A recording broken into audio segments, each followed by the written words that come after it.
劉德華坐過我凳啊，周潤發啊，你講到好多嗰啲曾經係咪？我都掂過晒佢哋個頭髮。好多嘅人嘅刻板嘅印象係講，哇大佬你剪頭髮喎，或者洗頭妹喎，即係好呢個行業由以前嘅30-40年前，俾人哋覺得係一個好即係 low 嘅，係好 low，即係 sorry to say 咧，唔係講好出彩嘅一個行業。當我咧知道咧我要入呢個行業嗰陣時咧，我自己都做咗好多 persuasion 㗎，仲要我阿媽說服阿爸 ，What's wrong to be a hairdresser？ 冇髮型師，我哋邊度有得靚啊？哇！呢句説話就已經我好多謝我阿媽，到今日我好感恩㗎。Because 真係講真啦，人哋話髮型師根本可能都唔使讀咁多書咯。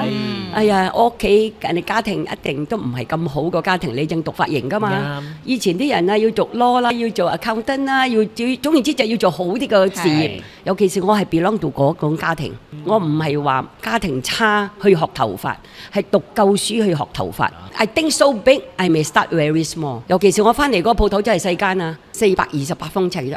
但係我做嗰啲客仔真係頂嘅，唔係依個哨墩就唔係依個凳菇，就唔係依個，總言之就好大牌㗎。